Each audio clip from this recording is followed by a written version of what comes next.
Semua, perkenalkan nama saya Zesti Nur Aprilia dengan NIM 050 dari kelas 4B PGMI. Di video ini saya akan menjelaskan tentang materi apa aja sih yang udah dipelajarin di mata kuliah Bahasa dan Sastra Indonesia. Oke, untuk selanjutnya kita next ke video. Oke, baik. Di mata kuliah ini saya mempelajari 12 subbab materi. Yang materi pertama itu ada deskripsi benda, yang kedua ada identifikasi diri, yang ketiga ada kalimat sapaan, yang keempat dialog, prolog, dan epilog, yang kelima ini ada jenis-jenis membaca dan membaca petunjuk, yang keenam ada tata cara membaca puisi dan membaca teks, yang ketujuh ada menulis tegak bersambung, yang kedelapan ada ringkasan, yang kesembilan ada parafrasa, yang kesepuluh surat resmi dan surat pribadi, yang kesebelas ada formulir dan kwitansi, yang ke-12 ada naskah pidato. Nah, semuanya akan saya jelaskan satu persatu. Yang pertama dimulai dari deskripsi benda dulu. Apa sih deskripsi benda ini? Deskripsi benda adalah kata ganti yang diperuntukkan untuk mengungkapkan suatu nama orang ataupun nama barang. Misal nama benda, nama tempat, seperti misalkan botol minum, mobil, motor, tempat misalkan di sekolah, di rumah sakit, atau di perpustakaan, itu termasuk kata benda. Kata benda ini dalam karakteristiknya dibagi menjadi 3. Yang pertama itu berdasarkan subbab golongan, di mana kata ganti yang menduduki posisi kata benda dalam suatu kalimat dapat disebut sebagai kata benda. Contohnya dalam kalimat ini, Fitri pergi ke kampus. Jadi, ia pergi ke kampus. Nah, si ia ini adalah kata ganti kalimat yang menjadi kata benda, mengganti dari si Fitri tersebut. Yang kedua ini berdasarkan kelompok kata atau frasa, di mana kata benda yang dapat diperluas dengan menambahkan kata sifat dan baik sebelum ataupun sesudah. Seperti contohnya dalam kalimat ini, misalkan kota yang indah, kotanya itu kan kata benda, yang indahnya itu kata frasa. Oke, karakteristik yang terakhir ini berdasarkan dari bentuknya, di mana kata benda yang segala katanya mengandung morfem terikat atau kata imbuhan seperti pean, kean, ke, atau pe. Contohnya dalam kalimat seperti kehendak, kecantikan, peralatan, makanan, dan seperti lain halnya. Di dalam jenisnya, kata benda ini terbagi menjadi 2. Yang pertama itu kata benda konkret, dan yang kedua kata benda abstrak. Di mana kata benda konkret ini kata benda yang bisa kita lihat dan kita raba dengan panca indera. Misal contohnya, seperti kardus ini. Kardus ini bisa kita lihat dan kita bisa raba. Ini namanya kardus. Dan kalau kata benda abstrak, itu kata benda yang tidak bisa kita lihat dan tidak bisa kita raba oleh panca indera. Misalkan contohnya seperti ilmu. Ilmu ada katanya, cuman kita tidak bisa melihat bagaimana wujud asli dari si ilmu tersebut, hanya bisa kita rasakan dan kita bisa nikmati manfaatnya, seperti itu. Oke, untuk yang selanjutnya ini ada identifikasi diri. Apa sih identifikasi diri itu? Identifikasi diri ini adalah suatu pemahaman atau seperti pengenalan terhadap diri sendiri. Misalnya seperti nama diri, nama keluarga, nama status sosial, seperti itu. Nah, identifikasi diri ini bertujuan untuk menunjukkan ciri khas yang ada pada diri sendiri atau suatu keunikan sebagai pertanda dari diri tersebut. Nah, identifikasi diri ini terbagi menjadi 4. Yang pertama itu ada nama diri. Nama diri ini digunakan untuk memperkenalkan diri kepada orang lain dan menjadi ciri pada diri masing-masing. Ya, pasti kan setiap orang punya sebutan masing-masing, nama masing-masing. Seperti saya sendiri, Zesti Nur Aprilia. Nah, itu nama diri saya sendiri. Dan selanjutnya ini yang kedua ada nama keluarga. Di mana nama keluarga ini nama yang diberikan keluarga untuk mencerminkan seperti keturunan. Misalnya kalau kita lihat-lihat, kalau keturunan Habib biasanya suka ada, belakangan itu suka ada nama-nama yang diberikan. Misalkan Jafar Al-Habsyi, terus misalkan Habibah Segaf. Dan selanjutnya ini yang ketiga, selanjutnya itu ada nama status sosial. Nama ini biasanya diberikan oleh masyarakat sekitar karena kedudukannya di sosial atau peran pentingnya di sosial, seperti misalnya itu Pak RT atau Pak Lurah karena itu jabatannya di sosial. Ya, selanjutnya ini terakhir itu tentang nama gelar. Nama gelar ini biasanya diberikan karena usahanya sendiri, usaha dalam mendapatkan gelar itu sendiri. Nama gelar ini seperti misalnya profesor, doktor. Nah, itu nama gelar. Oke, selanjutnya kita lanjut ke materi ketiga, yaitu kalimat sapaan, di mana kalimat sapaan ini adalah kalimat yang berisi kata yang digunakan untuk menegur sapa orang yang diajak bicara atau orang kedua atau menggantikan nama orang ketiga. Nah, pada kalimat sapaan ini terdiri dari berbagai macam. Yang pertama ini ada sapaan nama diri. Seperti tadi, sapaan nama diri itu sapaan orang terhadap nama kita sendiri, seperti Zestin, halo Zestin. Nah, seperti itu. Nah, selanjutnya itu ada sapaan promina persona. Ini sapaan promina persona ini dimaksudkan sapaan kata ganti, misalkan halo kamu, atau kan hai kalian, seperti itu. Itu namanya sapaan promina persona. Sapaan gelar, misalkan beliau adalah profesor atau dokter, seperti tadi misalkan assalamualaikum dokter, halo profesor, seperti itu misalkan. Nah, itu contohnya. Selanjutnya ini ada sapaan jabatan dan pangkat. Misalnya kalau misalkan kita di mungkin kalau kita berada di kepolisian, misalkan pangkatnya itu mayor atau enggak jenderal, mungkin kita bisa menyapanya dengan kayak halo jenderal, selamat pagi mayor, seperti itu. Nah, terus yang kelima ini ada sapaan profesi. Misalkan profesi dia sebagai supir misalkan. Nah, berarti kita nyapanya dengan menyebut profesinya, misalkan halo Pak Supir, seperti itu. Nah, selanjutnya ini yang terakhir ada sapaan nama kekerabatan. Biasanya di dalam sapaan nama kekerabatan ini lebih opsional ya, tergantung senyamannya dia manggil dan sesuai kesepakatan dua belah pihak ini. Misalkan aku manggil teman aku Besti, jadi kayak halo Besti, seperti itu. Baik, lanjut ke materi selanjutnya yaitu ada dialog, prolog, dan epilog. Nah, apa sih dialog, prolog, dan epilog itu? Dialog, yang pertama ini kita ke dialog dulu. Dialog adalah percakapan yang dilakukan oleh dua tokoh atau lebih dengan maksud tertentu untuk tujuan jalannya cerita. Penilaiannya mencakup seperti pelafalan, intonasi, terus pilihan kata yang tepat, struktur kata dan kalimat yang baik, dan ragam bahasanya dari segi komunikasinya. Nah, biasanya dialog, prolog, epilog ini ada dalam sebuah cerita. Oke, selanjutnya kita ke kedua itu prolog. Di mana prolog ini adalah pengantar naskah yang isinya satu atau beberapa keterangan, baik itu pendapat pengarang mengenai cerita yang akan disajikan atau bisa disebut juga kata pendahuluan dalam melakukan drama. Biasanya kalau misalkan kita mau nonton drama atau mau nonton film, itu biasanya suka ada trailer dulu tuh dulunya gimana. Dimana di trailer itu kita dikasih tahu misalkan dia awalnya kenapa, terus tengah-tengahnya klimaksnya dia kenapa, dan akhirnya dia di akhir drama itu dia bakal kenapa. Biasanya kita di spill tuh di situ di trailer itu. Nah, prolog juga sama tuh biasanya di dalam cerita itu. Jadi kayak gambaran dulu sebelum kita melihat dari dramanya. Dan yang terakhir ini ada epilog. Nah, epilog ini biasanya suka ada di akhir karena epilog adalah kata penutup yang mengakhiri pementasan. Isinya biasanya itu berupa kesimpulan atau ajaran yang biasa diambil dalam tantaran drama yang baru saja disajikan. Nah, epilog itu biasanya kalau di buku-buku kalau di buku-buku cerita itu ada di bagian terakhir. Di drama juga di bagian terakhir. Jadi untuk menjelaskan kepada kita simpulan dari cerita yang telah kita baca atau kita tonton. Ya, ini ke materi kelima yaitu jenis-jenis membaca dan membaca petunjuk. Di mana jenis-jenis membaca ini dibagi berdasarkan caranya. Yang pertama ini caranya dengan membaca bersuara. Di dalam membaca bersuara ini dibagi lagi ke beberapa jenis yang biasanya memakai membaca dengan bersuara itu yaitu membaca nyaring. Pasti membaca nyaring ini membacanya harus dengan suaranya juga harus nyaring biar terdengar. Yang kedua ini membaca teknik. Membaca dengan teknik ini juga harus menggunakan bersuara. Yang ketiga ini membaca indah, di mana membaca indah ini pasti kan butuh dengan suara-suara yang indah, dengan pelafalan yang indah dan intonasinya juga yang indah, makanya harus membaca dengan menggunakan suara.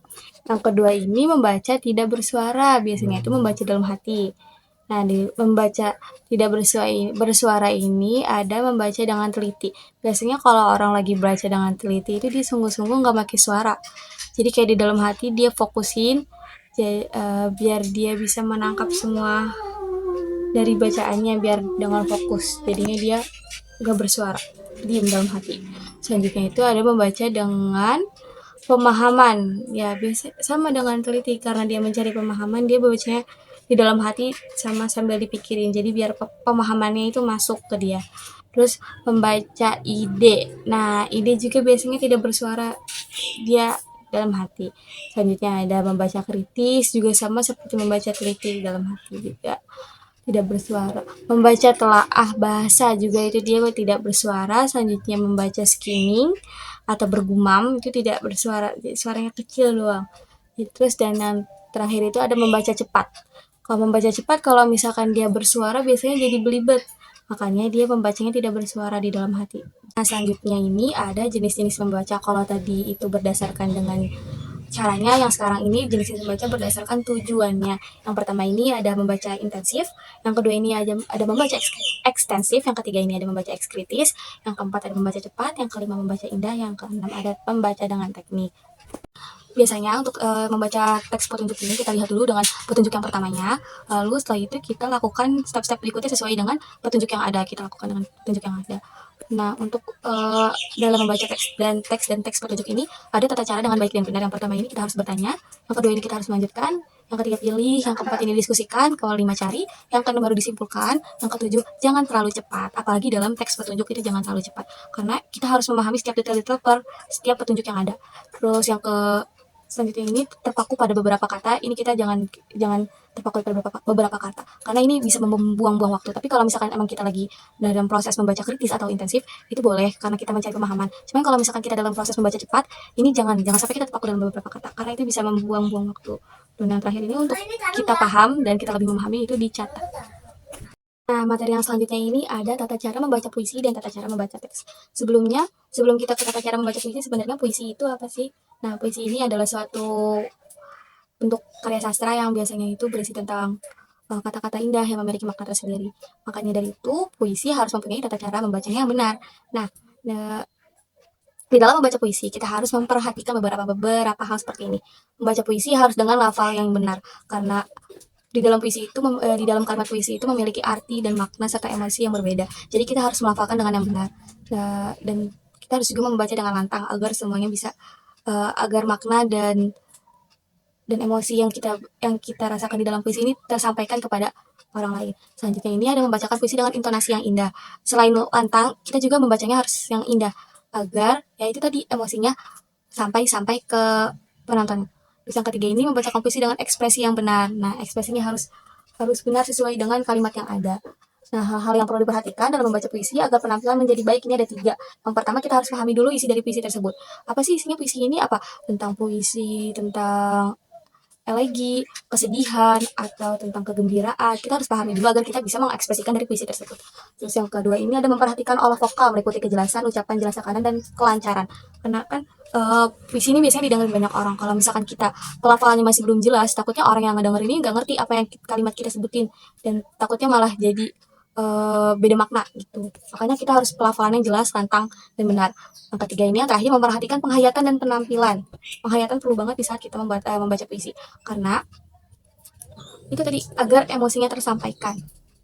Selain ada tata cara membaca puisi, ada juga tata cara membaca teks, di mana teks ini biasanya seperti teks paragraf naratif, paragraf deskriptif, atau paragraf ringkasan. Biasanya naratif deskriptif itu dia kayak menceritakan sesuatu, jadi kita memerlukan tata caranya. Nah, ya tata cara untuk strategi pembelajaran membaca ini biasanya untuk meningkatkan pemahaman terhadap keseluruhan teks. Ya biasanya kalau di sekolah-sekolah sebelum membaca teks ini dilakukan, guru ini melakukan kegiatan seperti pertama kegiatan prabaca, di mana kegiatan prabaca ini isinya ada kayak seperti kita gambaran awal dari sebuah bacaan, terus ada petunjuk untuk melakukan antisipasi. Yang ketiga ini ada pemetaan semantik. Yang keempat ini ada menulis sebelum membaca. Yang kelima ini drama atau simulasi. Bukan kegiatan prabaca, yang kedua ini kita lanjut ke kegiatan inti dari membaca tersebut, di mana kegiatan dari inti membaca ini memerlukan strategi yang metakognitif atau meliputi cara terjadinya berpikir seperti proses yang dapat dilakukan oleh pembaca dengan 3 cara, yaitu close prosedur atau penanya pemandu. Nah, jadi kita harus dipantik dulu.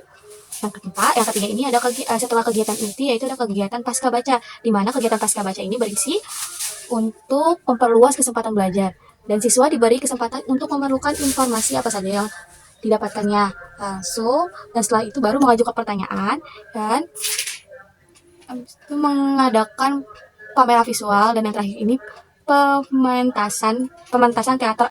Oke, materi selanjutnya ini mengenai menulis tegak bersambung, di mana menulis tegak bersambung ini adalah menulis dengan cara yang indah dan memerlukan buku khusus untuk menulisnya. Apa sih manfaat dari menulis tegak bersambung itu? Manfaat dari menulis tegak bersambung ini untuk meningkatkan koneksi saraf yang ada pada diri. Selanjutnya itu untuk memperluas kemampuan membaca. Dan yang ketiga ini meningkatkan kecepatan menulis. Nah, karena kan menulis tegak bersambung kan indah, liuk-liuknya. Nah, dari pelatihan itu kita bisa mempercepat gaya tulisan kita. Selanjutnya itu keterampilan motorik tingkat lanjut. Ya, di mana keterampilan motorik tingkat lanjut ini berguna untuk memperlancar dia menulis. Biasanya kan karena menulis sambung ini banyak liuk-liuknya, itu jadi kayak melemaskan otot-otot yang ada di tangan. Jadi dia biar lebih lancar lagi nulisnya dan jadi cepat nulisnya seperti itu. Nah, terus dalam kegiatan menulis tegak bersambung ini ada beberapa aturan yang harus dipatuhi. Ya, yang pertama ini kontinuitas apa berkelanjutan. Jadi emang tulisan itu sama semua berkelanjutan. Kalau misalkan di hari satu udah bengkok udah seperti itu terus sampai ujungnya, nggak boleh beda-beda, harus seperti itu fontnya, tata caranya, tulisannya, di garisnya pun di garis itu nggak boleh keluar garis. Selanjutnya ini ada kesesuaian, sama yang harus sesuai dari awal sampai akhir. Yang ketiga konsistensi, yang keempat ini keterbacaan, yang kelima ini praktikan. Nah, berikut contoh dari buku tulis garis untuk menulis tegak bersambung, dan inilah contoh juga dari tulisan tegak bersambung.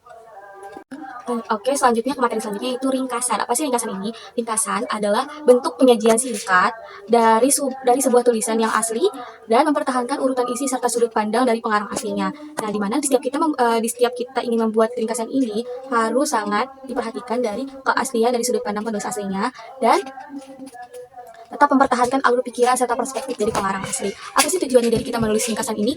Tujuan dari membuat ringkasan ini untuk memahami dan mengetahui esensi dari karangan atau buku tersebut. Di mana praktik ini membuat ringkasan dapat membantu seseorang dalam membaca dengan lebih cepat, cermat, dan memahami bagaimana cara menyajikannya kembali secara tepat. Nah, biasanya ada juga orang yang menyebut ringkasan juga sebagai rangkuman. Nah, itu sama, tapi kalau ringkasan dengan ikhtisar itu berbeda. Ya, biasanya juga orang suka nyebut ringkasan dan ikhtisar itu sama, padahal aslinya ringkasan dengan ikhtisar itu beda. Nah, pertama ringkasan A itu adalah proses menyusun serta secara singkat dan padat gagasan utama atau inti suatu teks dan buku tanpa mengubah ide pokok yang terdapat dalam teks aslinya. Proses ini bertujuan untuk menghadirkan versi yang lebih ringkas namun tetap menjaga keaslian ide-ide yang disampaikan. Sedangkan kalau ikhtisar ini dia hampir mirip dengan ringkasan atau rangkuman, tapi perbedaannya itu terletak pada pendekatan terhadap aturan gagasan yang membangun teks tersebut.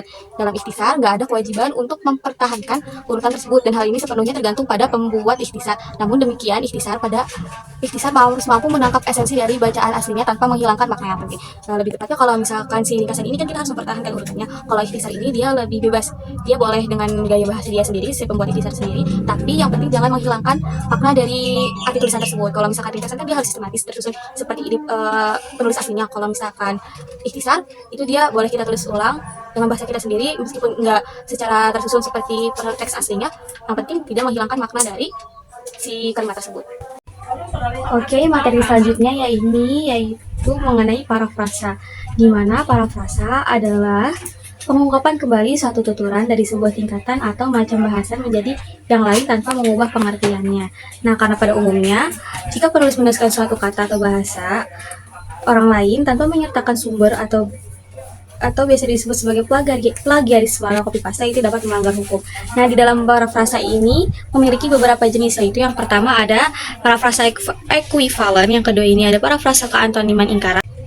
Oke, yang ketiga ini ada parafrase generik spesifik, yang keempat ada parafrasa amplifikasi, yang kelima ada parafrase spesifik generik, dan yang keenam ada parafrasa kontraksi, yang ketujuh ada parafrasa rangkuman. Dan ada 7 jenis parafrasa tersebut. Nah, parafrasa ini biasa digunakan sebagai teknik untuk menulis kembali ide dari suatu kalimat atau bahasan, dan ini merupakan salah satu cara untuk membuat dari rangkuman. Nah, materi selanjutnya ini mengenai surat resmi dan surat pribadi, di mana di dalam materi ini kita mempelajari tentang hal-hal yang membedakan antara surat resmi dan surat pribadi, di mana surat resmi ini biasanya itu menggunakan kop surat asli dari perusahaan tersebut atau organisasi tersebut, dan memberikan informasi secara resmi dan secara langsung dari organisasi tersebut atau perusahaan tersebut. Sedangkan surat pribadi biasanya dia itu lebih bebas dan tulisannya bisa berbentuk tulis tangan dan juga tidak menggunakan kop surat ataupun menggunakan nomor surat, karena ini bentuknya pribadi dan bersifatnya itu tidak terlalu formal atau informal. Nah, berikut contoh dari surat pribadi dan surat resmi. Materi selanjutnya ini mengenai formulir dan kwitansi, di mana dalam materi ini kita mempelajari apa saja yang ada dalam formulir dan kwitansi. Nah, formulir ini biasanya terdapat saat kita ingin mendaftarkan diri, seperti ingin mendaftarkan sekolah, ataupun mendaftar dalam sebuah organisasi, atau mendaftarkan kependudukan. Itu biasanya kita harus ngisi formulir dulu yang isinya itu seperti data-data pribadi kita seperti nama, alamat, tempat tanggal lahir, pokoknya segala data pribadi kita di situ yang bertujuan untuk sebagai informasi kepada si perusahaan tersebut atau lembaga tersebut. Nah, sedangkan kwitansi ini biasanya berbentuk seperti kertas yang bertujuan untuk sebagai tanda bukti atas pembayaran yang telah dilakukan. Kwitansi ini biasanya berisi tentang nominal kwitansi yang telah kita bayarkan kepada pihak terkait. Nah, berikut contoh dari suatu formulir dan contoh dari kwitansi. Oke, dan untuk materi yang terakhir ini mengenai naskah pidato, di mana kita di dalam materi ini kita mempelajari tentang apa saja yang ada dalam suatu naskah pidato. Biasanya naskah pidato ini diperuntukkan untuk orang yang ingin berpidato di depan khalayak umum, yang berisi seperti judul, salam pembuka, pendahuluan, isi yang meliputi fakta dan data, penutup dan yang meliputi kesimpulan, harapan dan permohonan maaf, dan terakhir adalah salam penutup. Oke, mungkin cukup sekian pemaparan materi mengenai materi-materi yang telah dibahas di mata kuliah Bahasa dan Sastra Indonesia. Semoga apa yang telah saya sampaikan dapat bermanfaat, dan kurang lebihnya mohon maaf. Wassalamualaikum warahmatullahi wabarakatuh. See you.